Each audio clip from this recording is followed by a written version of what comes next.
everyone, I am here today to review Girl Unknown by Karen Perry, and I received this book from Penguin in return for an honest review, so thank you very much to them.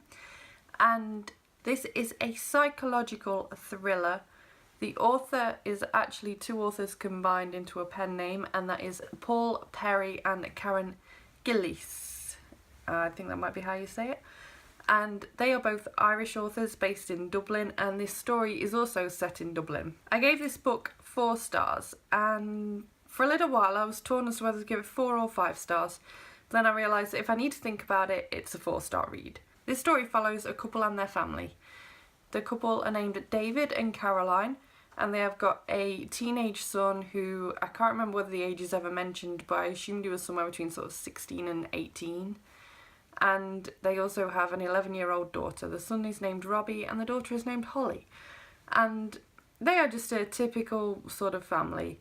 They're a family that are getting over a betrayal that had happened the year before, because Caroline had had almost an affair. She didn't get to the point of having sex with someone, but she did betray emotionally her partner, and despite the fact that they had tried to keep it a secret from the children, they hadn't actually succeeded on that, and both children knew and just pretended not to, basically. David is a university lecturer, and one day a girl comes into his office and he assumes that she needs help with her studies, but no, she randomly announces that he is her father, and he just doesn't believe it at first. He's like, no, that can't be true.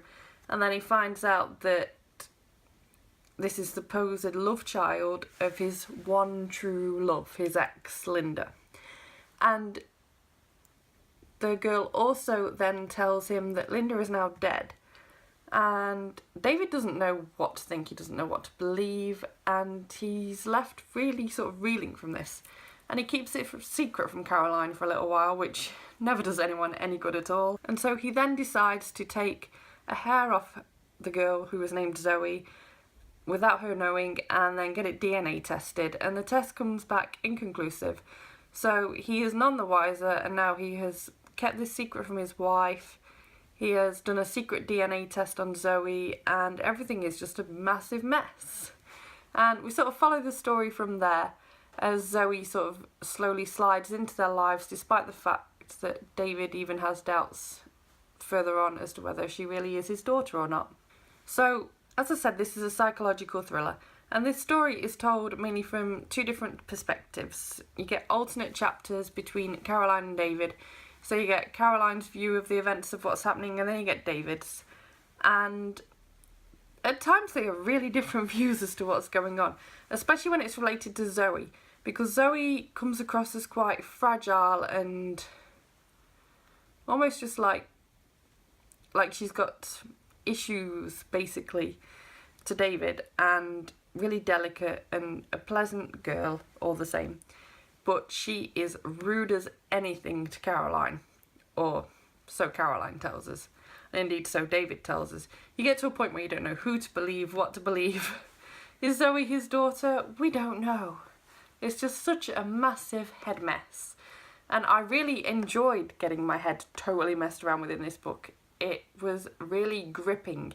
It kept me reading page after page after page. I didn't want to put this book down at all. The character development in this book is just absolutely phenomenal. I felt like I knew each character inside out, back to front.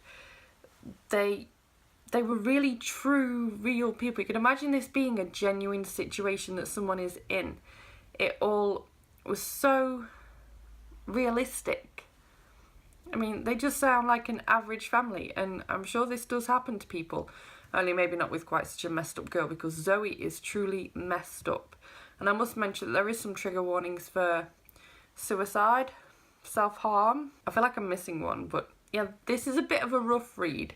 If you can't handle topics that are difficult to read at times, then this may not be the book for you, but otherwise I highly recommend this, because it will mess with your head. The characters are amazing, the writing is amazing, the whole plot was almost amazing. I should probably mention that, actually. So the plot itself, for ages I was like, I know how this is going to go, I know exactly what's going to happen, and then it turned out that actually I was wrong. But Then towards the end, something else happened, and I guessed totally what was going to happen, like why it had happened, and my guess was correct, and so that really annoyed me, and I'm not gonna lie, that did make me bump down the star rating in my head from 5 to 4 as well, because I was like, I don't want to have guessed that right. I was so off track, and then all of a sudden it just got spun around and I was on track again. I was like, oh. I really, really enjoyed the different aspects that this book brought to my reading. I mean, like I said, there was already the suicide attempt and the self-harming, but then on top of that, bullying was covered. The difficulties of betrayal in a relationship and how that affects an entire family. The effects that a potential new child coming into a family in this sort of situation has on the entire family.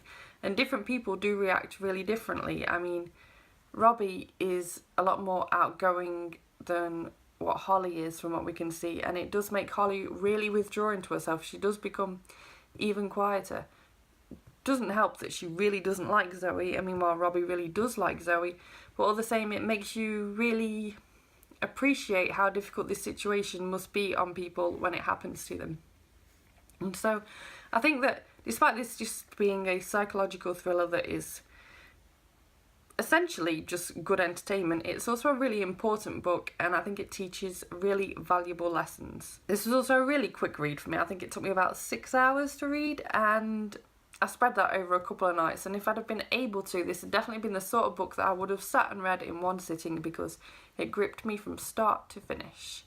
And I've never read anything by this pen name author, or indeed by either of the authors on their own, and so I'm definitely going to check out more books by both of them, both on their own and as the pen name Karen Perry. I thought this book was fantastic.